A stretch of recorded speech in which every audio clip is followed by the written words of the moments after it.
আসসালামু আলাইকুম। পার্সিয়া বাংলার নতুন এক পর্বে আপনাদের স্বাগতম।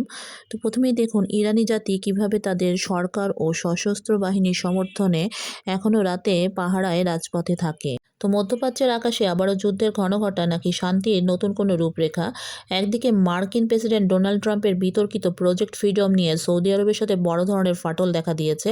অন্যদিকে হরমুজ প্রণালীর অস্থিরতা মার্কিন অর্থনীতিকে এমন এক জায়গায় নিয়ে গেছে যেখানে ডেল্টা এয়ারলাইন্সের মতো জায়ান্টে যাত্রীদের নাস্তা দেয়া বন্ধ হয়ে যাচ্ছে। আজকের পর্বে আমরা বিশ্লেষণ করব কেন সৌদি আরব ট্রাম্পের সামরিক পরিকল্পনা প্রত্যাখ্যান করল, যুক্তরাষ্ট্রকে দেয়া সেই ৭টি কঠোর শর্তই বা কী যা ইরানকে মানতে বাধ্য করতে চায় ওয়াশিংটন, আর কেনই বা ইসরায়েল বলছে এই চুক্তি তাদের জন্য এক ভয়াবহ বিপর্যয় বয়ে আনবে।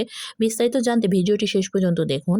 প্রথম খবরটি হলো ইরান যুক্তরাষ্ট্র আলোচনায় মধ্যস্থতার প্রস্তাব দিয়েছে সুইজারল্যান্ড। তেহরান ও ওয়াশিংটনের মধ্যে সম্ভাব্য শান্তি আলোচনার আয়োজন করতে তারা প্রস্তুত। আলোচনার সম্ভাব্য ভেন্যু হিসেবে জেনেভার নামও উঠে এসেছে। তো এরপরে যে বিষয়টি এসেছে সেটি হলো ইরান চুক্তি নিয়ে উদ্বিগ্ন ইসরায়েল। ইসরায়েলি কর্মকর্তারা মনে করছেন সম্ভাব্য যুক্তরাষ্ট্র ইরান চুক্তি ইরানের পারমাণবিক কর্মসূচি, ব্যালিস্টিক ক্ষেপণাস্ত্র ও আঞ্চলিক প্রক্সি নেটওয়ার্ক মোকাবেলায় ইসরায়েলের লক্ষ্য পূরণ করতে পারবে না। কর্মকর্তাদের আশঙ্কা চুক্তি হলে ইরানের ক্ষেপণাস্ত্র ভাণ্ডারের বড় অংশ অক্ষত থেকে যেতে পারে এবং তেহরান আবারও বিপুল অর্থনৈতিক সুবিধা পেতে পারে। আর এই ধরনের সমঝোতা লেবাননে ইসরায়েলি সামরিক হামলার স্বাধীনতা সীমিত করতে পারে।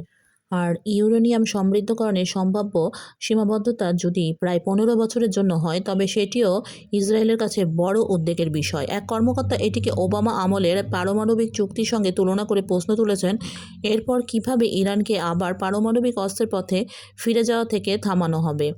এক ইসরায়েলি কর্মকর্তা সম্ভাব্য চুক্তিকে ইসরায়েলের জন্য ভয়াবহ বলে বর্ণনা করেছেন। সূত্র ইসরায়েলি গণমাধ্যম ওয়াইনেট। তো এরপরে আলোচনা করা যাক ট্রাম্পের আলোচিত প্রজেক্ট ফ্রিডম নিয়ে। ট্রুথ সোশ্যালে হঠাৎ করে ট্রাম্প এই অভিযানের ঘোষণা দিয়ে মিত্র দেশগুলোকে রীতিমতো অবাক করে দিয়েছেন। কিন্তু যে সৌদি আরবকে যুক্তরাষ্ট্র সবসময় পাশে পায় সেই সৌদি আরবই এবার বেঁকে বসেছে। এনবিসি নিউজের রিপোর্ট অনুযায়ী রিয়াদ সাব জানিয়ে দিয়েছে মার্কিন সামরিক বিমানগুলো তাদের ঘাঁটি বা আকাশসীমা ব্যবহার করতে পারবে না। কেন এই সিদ্ধান্ত? বিশ্লেষকরা মনে করছেন সৌদি আরব এখন আর ইরানের সাথে সরাসরি কোনো নতুন যুদ্ধে জড়িয়ে নিজের উন্নয়ন প্রকল্পগুলো ঝুঁকিতে ফেলতে চায় না। ট্রাম্প ও মোহাম্মদ বিন সালমানের ফোনালাপেও এই বরফ গলেনি। ফলে আকাশসীমা না পাওয়ায় ট্রাম্পের এই তথাকথিত প্রজেক্ট ফ্রিডম আপাতত স্থগিত করতে হয়েছে। এটি কি ট্রাম্পের মধ্যপ্রাচ্য নীতির বড় ব্যর্থতা? সময় বলবে এ বিষয়ে। এদিকে ইরানের পার্স টোডে থেকে জানা গেছে ইরানের পররাষ্ট্র মন্ত্রণালয়ের মুখপাত্র ইসমাইল বাকাই সামাজিক যোগাযোগ মাধ্যমে এক বার্তা লিখেছেন, চাপ ও হুমকির সাথে আলোচনার কোনো সম্পর্ক নেই। এরই মধ্যে যুক্তরাষ্ট্র ও ইসরায়েলের সঙ্গে ইরানের ভঙ্গুর যুদ্ধবিরতির কথা উল্লেখ করে একজন ইরাকি বিশ্লেষক বলেছেন, তেহরান জানিয়ে দিয়েছে ইরানের বিরুদ্ধে যুদ্ধ পুনরায় শুরু হলে তারা তার জবাব দিতে প্রস্তুত। এরই মধ্যে ওয়াল স্ট্রিট জার্নাল এক চাঞ্চল্যকর তথ্য দিয়েছে।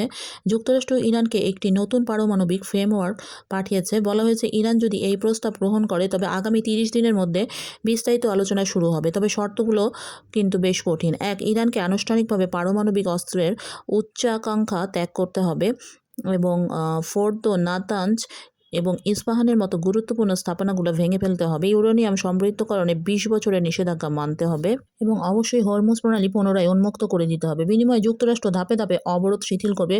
কিন্তু ইরানের পররাষ্ট্র মন্ত্রণালয়ের মুখপাত্র ইসমাইল বাকাই স্পষ্ট করে দিয়েছেন, চাপ বা ব্ল্যাকমেল করে কোনো আলোচনা হবে না, যেটা একটু আগেই বললাম। আর ইরান জানিয়ে রেখেছে তারা যে কোনো পরিস্থিতির জন্য এমনকি যুদ্ধের জন্য সর্বোচ্চ প্রস্তুতি তাদের মধ্যে রয়েছে। তবে অস্থিরতা শুধু আলোচনায় সীমাবদ্ধ নেই, সাগরে উত্তেজনা তুঙ্গে। ফ্রান্সের বিমানবাহী রণতরী চার্লস দ্য গল এর নেতৃত্বে একটি বিশাল নৌবহর এখন সুয়েজ খাল পার হয়ে হরমুজ প্রণালীর দিকে এগোচ্ছে। ধারণা করা হচ্ছে ৪০টিরও বেশি দেশ মিলে একটি বহুজাতিক নৌ মিশন শুরু করতে যাচ্ছে যাতে হরমুজে বাণিজ্যিক জাহাজ চলাচল নিশ্চিত করা যায়। অন্যদিকে মার্কিন অবরোধ তোয়াক্কা না করে ইরানি সুপার ট্যাঙ্কারগুলো কিন্তু তাদের কার্যক্রম চালিয়ে যাচ্ছে, যা ওয়াশিংটনের জন্য বড় মাথা ব্যথার কারণ।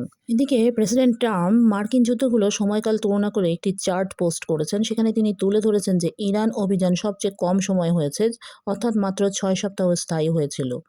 যুদ্ধের প্রভাব কিন্তু সাধারণ আমেরিকানদের পকেটে গিয়েও লাগছে। জেট ফুয়েলের দাম বাড়ায় ডেল্টা এয়ারলাইন্স ছোট ফ্লাইটে ফ্রি নাস্তা দেওয়া বন্ধ করেছে। এদিকে ট্রাম্পের উপদেষ্টারা এখন বেশ উদ্বিগ্ন। নভেম্বরের মধ্যবর্তী নির্বাচনের আগে যদি তেলের দাম না কমে, তবে রিপাবলিকানদের বড় খেসারত দিতে হতে পারে। তাই ট্রাম্প প্রশাসন এখন চাইছে যেভাবেই হোক দ্রুত সংঘাত শেষ করে বাজার স্থিতিশীল করতে।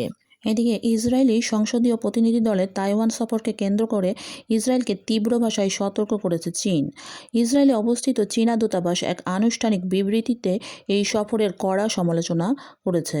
চীন এই সফরকে একটি উস্কানিমূলক পদক্ষেপ এবং বেইজিংয়ের এক চীন নীতির স্পষ্ট লঙ্ঘন বলে অভিহিত করেছে। দূতাবাস স্পষ্টভাবে জানিয়ে দিয়েছে যে তাইওয়ান ইস্যুটি চীনের জন্য একটি রেড লাইন এবং এ বিষয়ে কোনো ধরনের রাজনৈতিক হস্তক্ষেপ সহ্য করা হবে না।